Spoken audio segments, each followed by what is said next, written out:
प्रिय भक्तगणों, देवी भागवत पुराण में वर्णित लक्ष्मी पुत्र एक वीर का चरित्र। जन्मेजय ने कहा, मुनिवर व्यास जी, इस विषय में मुझे महान आश्चर्य है कि भगवान के द्वारा जन्मते ही बालक त्याग दिया गया। निर्जन वन में इस असहाय पुत्र को किसने संभाला? उस छोटे से बालकों को बाघ, सिंह आदि हिंसक पशु क्यों नहीं उठा ले गए? कृपया बतलाइए, वह बालक कौन था और उसके साथ ऐसा क्यों हुआ? व्यास जी कहते हैं, राजन, जो ही भगवान लक्ष्मी नारायण उस स्थान से ओझल हो गए थे कि चंपक नामक एक विद्याधर वहां आ पहुंचा। उसके साथ मदनालसा नाम की उसकी सुंदरी पत्नी भी थी। घूमते फिरते हुए ही उत्तम रथ पर बैठे हुए भी वहां आ पहुंचे थे। उसने देखा एक अनुपम बालक पृथ्वी पर पड़ा हुआ है। उसका कोई सहायक नहीं दिखता। देव कुमार के समान उसकी कांति है। वह बड़े आनंद से खिल रहा है। तब चंपक ने रथ से उतरकर तुरंत उस बालक को उठा लिया। उस समय उसे इतना हर्ष हुआ मानो कोई निर्धन व्यक्ति धन की निधि पाकर प्रसन्न हो गया हो। कामदेव की तुलना करने वाला वह बालक उत्पत्ति के समय ही अत्यंत मनोहर जान पड़ता था। चंपक ने उसे उठाकर अपनी पत्नी मदनालसा को सौंप दिया। मदनालसा ने जब उस बालक को लिया तब प्रेम से उसका शरीर पुलकित हो गया। उसके आनंद की सीमा न रही। उसके मुंह चूमकर उस बालक को हृदय से चिपका लिया। भारत प्रसन्नता पूर्वक हृदय से चिपकाने और चूमने के पश्चात मदनालसा ने उसे अपना पुत्र मानकर गोद में ले लिया। तदंतर वे दोनों स्त्री पुरुष रथ पर जा बैठे। बालक मदनालसा की गोद में था। तब उस सुंदरी भार्या ने हंसकर अपने पतिदेव चंपक से पूछा, कांत, यह बालक किसका है? इसे किसने वन में छोड़ दिया है? हो न हो भगवान शंकर ने ही मुझे यह पुत्र प्रदान किया है। चंपक ने कहा, प्रिय, इंद्र सर्वज्ञ पुरुष हैं। मैं अभी जाकर उनसे पूछता हूँ कि यह बालक देवता है, दानव है अथवा गंधर्व है। उनसे आज्ञा पाकर ही वन में मिले हुए इस बालक को मैं अपना पुत्र बनाऊंगा। मेरे विचार से उनसे बिना पूछे कोई भी कार्य करना अनुचित है। इस प्रकार कहकर चंपक अपनी स्त्री और उस बालक के सहित तुरंत अमरावती को प्रस्थित हो गया। हर्ष के उद्रेक से उसके नेत्र खिल उठे थे। वहां पहुंचकर चंपक ने इंद्र के चरणों में प्रीतिपूर्वक मस्तक झुकाया और बालक को सामने उपस्थित करके हाथ जोड़कर बैठ गया। तदंतर उसने उनसे पूछा, देवेश्वर, यमुना और तमसा नदी के संगम को परम पावन तीर्थ मानते हैं। वहीं कामदेव के समान कांति वाला यह बालक मुझे प्राप्त हुआ है। सचिपति, यह बालक किसका पुत्र है? इसे क्यों वहां छोड़ दिया गया है? आपकी आज्ञा हो तो मैं इस बालक को अपना पुत्र बना लूं। तुम इस अत्यंत सुंदर बालक को मेरी पत्नी भी स्नेह करती है। धर्मशास्त्रों में ऐसा कथन है कि सर्वथा कृत्रिम पुत्र भी बनाया जा सकता है। इंद्र बोले, महाभाग, यह बालक अश्वरूपधारी भगवान विष्णु का पुत्र है। इसकी जननी स्वयं भगवती लक्ष्मी है। इस परम तपस्वी बालक का नाम हय है। ययाति के वंशज राजा तुर्वसु को भी यह पुत्र प्रदान करना चाहते हैं। तुर्वसु बड़े धार्मिक नरेश हैं। श्रीहरि उन्हें पुत्र प्राप्ति के लिए अभी पवित्र तीर्थ में जाने की आज्ञा देंगे। भगवान की आज्ञा पाकर राजा तुर्वसु के वहां पहुंचने से पहले ही तुम इस मनोहर बालक को लेकर वहां पहुंच जाओ और उसे वहीं रख दो। विलंब करने से ठीक नहीं होगा, कारण बालक ना मिलेगा तो राजा तुर्वसु अत्यंत दुखी हो जाएंगे। भूमंडल पर यह बालक एक वीर नाम से प्रसिद्ध होगा। व्यास जी कहते हैं, राजन, देवराज इंद्र की बातें सुनकर चंपक उसी क्षण बालक को लेकर वहां से चल पड़ा और उसे जहां से उठाया था वहीं ले जाकर रख दिया। तदंतर विमान पर बैठकर वह अपने घर लौट गया। उसी समय जगत गुरु भगवान नारायण लक्ष्मी जी के साथ विमान पर बैठ तप करते हुए राजा के पास पधारे। राजा हरिवर्मा ने देखा भगवान विष्णु विमान से उतर रहे हैं। अब राजा के हर्ष की सीमा नहीं रही। वे दंड के समान भगवान के सामने पृथ्वी पर पड़ गई। पृथ्वी पर पड़े हुए अपने उस भक्त को भगवान ने आश्वासन दिया और कहा, वत्स उठो। तब राजा हरि वर्मा ने भी भक्ति पूर्वक स्पष्ट शब्दों में श्री हरि की इस प्रकार स्तुति की। देवेश्वर, अखिल लोक प्रभु कृपानिधि, जगत गुरु रमेश, मुझ अज्ञानी जन के लिए आपका दर्शन अवश्य ही अत्यंत दुर्लभ था, क्योंकि योगी लोग भी इसे पाने में असफल रहते हैं। जिनकी स्पृहा शांत हो चुकी है तथा जो विषयों से सर्वथा विरक्त हैं, उन्हीं को आपका दर्शन मिलना संभव है। भगवान अनंत देव देव, मैं केवल आशा लगाए बैठा था, वस्तुतः मैं आपके दर्शन पाने का अधिकारी नहीं था।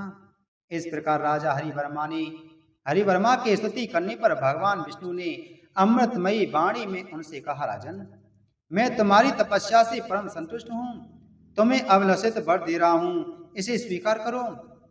उस समय भगवान श्री हरि राजा हरिवर्मा के सामने विराजमान थे। राजा ने उनके चरणों में मस्तक झुकाकर कहा, मुरारी, मैंने पुत्र के लिए तप किया है, आप अपने जैसा पुत्र मुझे देने की कृपा करें। राजा हरिवर्मा की प्रार्थना सुनकर देवादिदेव भगवान श्री विष्णु ने उनसे यूं कहा, ययाति नंदन, तुम यमुना और तमसा नदी के पावन संगम तीर्थ पर अभी चले जाओ। तुम जैसा चाहते हो वैसा ही पुत्र मैंने वहां रख छोड़ा है। राजन, मेरे वीर से उत्पन्न उस पुत्र में असीम शक्ति है। लक्ष्मी स्वयं उसकी जननी है, तुम्हारे लिए ही उसे उत्पन्न किया गया है, अतः उसे स्वीकार करो। भगवान विष्णु की वाणी बड़ी मधुर थी। उसे सुनकर राजा हरिवर्मा के मन से बड़ी प्रसन्नता की लहरें उठने लगी। उधर भगवान उन्हें वर देकर लक्ष्मी जी के साथ वैकुंठ पधार गए।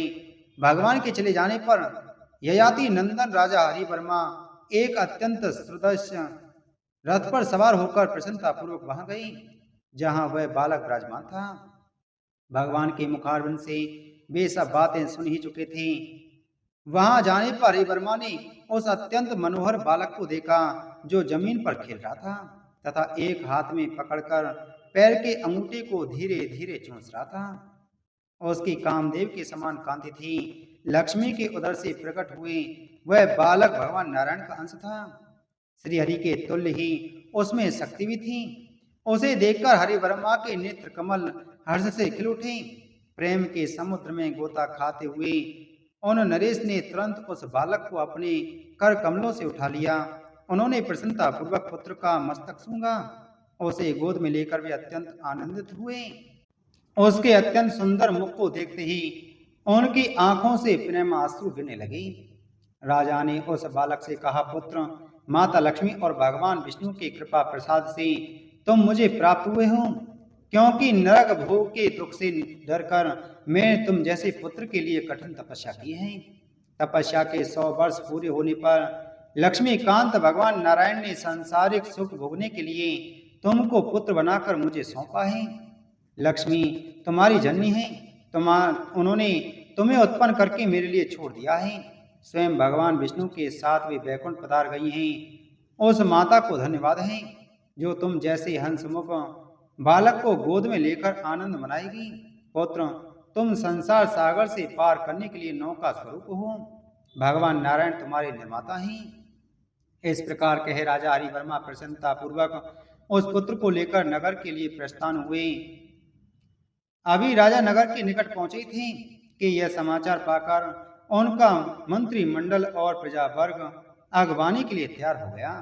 पुरोहितों को साथ लेकर भेंट की सामग्री लिए तथा सूत बंदीजन और गायकों के साथ सब उनके सामने अगवानी के लिए पहुंचे। नगर में पहुंचने पर राजा हरिवर्मा ने बातचीत करके तथा सबकी ओर दृष्टि दौड़ाकर प्राय सबको आश्वासित किया। नागरिक सम्यक प्रकार से उनका स्वागत करने के लिए तैयार थे। जब राजा हरिवर्मा ने पुत्र को लेकर नगर में प्रवेश किया तब मार्ग में उनके ऊपर चारों ओर से खीलों और फूलों की वर्षा होने लगी। प्रजा के द्वारा यूं सम्मानित होकर वे नरेश मंत्रियों के साथ अपने समृद्धशाली महल में गए। हर्षपूर्वक उस अभिनव पुत्र को हाथों में लेकर उन्होंने रानी को सौंप दिया। उस सह प्रसूत पुत्र की कांति कामदेव की तुलना कर रही थी। महाराज हरिवर्मा की रानी भी बड़ी साध्वी थी। उन्होंने उस अभिनव पुत्र को गोद में लेकर राजा से पूछा, महाराज, कामदेव के समान सुंदर यह सुजन्मा पुत्र आपको कहां से प्राप्त हुआ है? कांत, आप शीघ्र बताने की कृपा करें कि आपको किसने यह सुंदर पुत्र प्रदान किया है। इसको देखकर अब मेरा मन अपने बस में नहीं रहा। तब राजा ने बड़ी प्रसन्नता के साथ रानी से कहा, प्रिय, भगवान श्री लक्ष्मी नारायण ने मुझे यह पुत्र प्रदान किया है। लोलाक्षी, यह महान शक्तिशाली पुत्र की जननी साक्षात भगवती लक्ष्मी है। भगवान विष्णु के अंश से इसका प्राकट्य हुआ है। रानी उस बालक को लेकर आनंद में निमग्न हो गई। राजा ने बड़े समारोह के साथ पुत्रोत्सव मनाया, याचकों को प्रचुर दान दिया, बहुत से बाजे बजे और गीत गाए गए। जो उत्सव करके राजा हरिवर्मा ने अपने पुत्र का नाम एक वीर रखा। महाराज हरिवर्मा इंद्र के समान पराक्रमी थे। विष्णु के सदस्य गुण वाले पुत्र को पाकर उनके मन में अपार हर्ष हुआ। अब पितृ ऋण से मुक्त होकर वे आनंद पूर्वक समय व्यतीत करने लगे। इस प्रकार अखिल देवादिदेव भगवान श्री नारायण की कृपा से सर्वगुण संपन्न पुत्र पाकर इंद्र तुल्य पराक्रमी महाराज हरिवर्मा अपने भवन के अंदर भार्या के साथ आनंद का अनुभव करने लगे। उनके यहाँ भांति भांति की सभी सुख सामग्रियां प्रस्तुत रहती थीं। व्यास जी कहते हैं, राजन, फिर महाराज हरिवर्मा ने बालक के जात कर्म आदि सभी संस्कार संपन्न किए। उसके लालन पालन की पूर्ण व्यवस्था की। यों वह बालक बड़ी शीघ्रता से प्रतिदिन बढ़ने लगा। इस प्रकार पुत्र जनित सांसारिक सुख पाकर उन महात्मा नरेश ने अपने मन में यह अनुभव किया कि अब मेरे तीनों ऋण चुक गए। छठे महीने में बालक का विधि पूर्वक अन्नप्राशन किया। तीसरे वर्ष में मुंडन संस्कार किया। प्रत्येक संस्कार में ब्राह्मणों की सम्यक प्रकार से पूजा की गई। उन्हें तरह तरह के धन दिए गए, गौएं दी गईं। विविध दानों से अन्य याचकों को भी संतुष्ट किया गया। 11वें वर्ष में राजा ने यज्ञोपवीत संस्कार कराकर उसको धनुर्वेद पढ़ाने की व्यवस्था की। जब राजा हरिवर्मा ने देखा राजकुमार ने धनुर्विद्या सीख ली और राजधर्म के सभी प्रकार इसे भली भांति अवगत हो गए, तब उनके मन में आया कि अब इसका राज्याभिषेक कर देना चाहिए। फिर तो पुष्यार्क योग में बड़े आदर के साथ अभिषेक में आने वाली सभी सामग्रियां एकत्रित की गईं। संपूर्ण शास्त्र के पारगामी वेदज्ञ ब्राह्मण बुलाए गए। यूं उन नरेश ने राजकुमार का विधिवत अभिषेक संपन्न किया। उस शुभ अवसर पर स्वयं राजा ने तीर्थों और समुद्र के जल से राजकुमार का अभिषेक किया। ब्राह्मणों को धन देने के पश्चात राजा ने राजकुमार को राजगद्दी पर बैठाने की व्यवस्था की। यूं एक वीर को राजा बनाकर और सुयोग्य मंत्रियों को नियुक्त करके महाराज हरिवर्मा रानी सहित वन में चले गए। उन्होंने इंद्रियों पर पूर्ण अधिकार प्राप्त कर लिया था। मैनाक पर्वत के शिखर पर उनका तृतीय वानप्रस्थ आश्रम व्यतीत होने लगा। वे जंगली पत्ते और फल खाकर निरंतर भगवान शंकर की आराधना में जुटे रहे। इस प्रकार रानी सहित राजा की दिनचर्या चलने लगी। प्रारब्ध कर्म शेष होने पर उनका 5 भौतिक शरीर शांत हो गया। अपने शुभ कर्म के प्रभाव से उन्होंने स्वर्ग लोक में स्थान प्राप्त किया। पिताजी का स्वर्गवास हो गया। यह सुनकर है एक वीर ने वैदिक विधि के अनुसार उनका और दैहिक संस्कार किया। पिता की सभी क्रियाएं संपन्न हो जाने पर वे मेधावी राजकुमार उनसे मिले हुए राज्य पर शासन करने लगे। वे बड़े धर्मज्ञ पुरुष थे। सर्वोष्टकृत राज्य के अधिकारी होने पर उन्हें तरह तरह के भोग सुलभ हो गए। मंत्री मंडल उनका बड़ा सम्मान करता था। एक समय की बात है, प्रतापी राजा एक वीर बहुत से मंत्री कुमारों के साथ घोड़े पर सवार होकर गंगा के तट पर गए। देखा फलों और फूलों से लदे हुए मनोहर वृक्ष वहां शोभा पा रहे थे। कोकिलों की ध्वनि और भौरों की गुनगुनाहट से उन वृक्षों की अनुपम शोभा हो रही थी। वहां मुनियों के अनेक दिव्य आश्रम थे। निरंतर वेद ध्वनि हो रही थी। हवन के धुएं से आकाश भर गया था। जहां तहां मृगों के छोटे छोटे बच्चे छलांग मार रहे थे। धान की बहुत सी पकी हुई क्यारियां थीं। ग्वालनियां उन खेतों की रक्षा पर नियुक्त थीं। फूले हुए कमलों से सुशोभित बहुत से सरोवर और मन को लुभाने वाले वन की दृष्टि गोचर हुए। अशोक, चंपा, कटहल, बकुल, तिल, नीम, फूले हुए पारिजात, साकू, ताल और तमाल आदि वृक्षों पर उनकी दृष्टि पड़ी। कुछ दूर आगे बढ़ने पर उन्हें एक खिला हुआ कमल दिखाई दिया। उस कमल से बड़ी उत्कृष्ट गंध निकल रही थी। राजा एकवीर ने देखा, वहीं जलज के दक्षिण भाग में कमल के समान नेत्र वाली एक सुंदरी कन्या रो रही है। उसके शरीर की कांति स्वर्ण जैसी थी, मनोहर केश थे, शंख के समान ग्रीवा थी, ओठ ऐसे जान पड़ते थे मानो बिंबा फल हो। कमर पतली थी, नासिका बड़ी सुंदर थी, उसके प्राय सभी अंग मनोहर थे। वह सखी से दूर होकर अत्यंत दुख पूर्वक विलाप कर रही थी। उसकी आंखों से आंसू गिर रहे थे। उस निर्जन वन में वह फूट फूट कर रो रही थी। जान पड़ता था मानो कुररी पक्षी विलाप कर रही हो।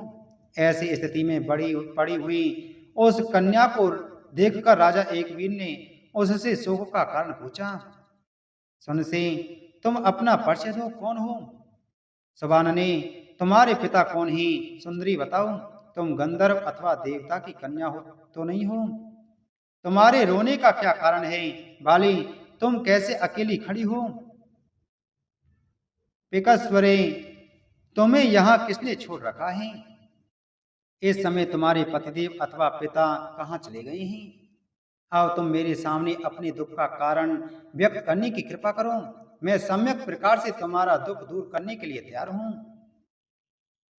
तनमंगी, निश्चित है मेरे राज्य में किसी को भी दुख नहीं सताते। इसमें ना चोर का भय है और ना राक्षस का ही। मैं इस भूमंडल का नरेश हूं। मेरे शासन काल में भयंकर उत्पातों का होना असंभव है। कहीं किसी को बाघ अथवा सिंह भी किंचन मात्र भय नहीं पहुंचा सकते। बामुरु, असहाय होकर तुम क्यों बिलख रही हो? तुम्हें क्या दुख है, मुझे बतलाओ। कांति, जगत में प्राणियों के दैविक एवं मानसिक अत्यंत कठिन दुख को दूर करना मेरा प्रधान कर्तव्य है। इस अद्भुत व्रत का मैं बड़ी तत्परता से पालन करता हूँ। विशाल लोचने, बताओ, तुम्हारी मानसिक चिंता में अवश्य दूर कर दूंगा।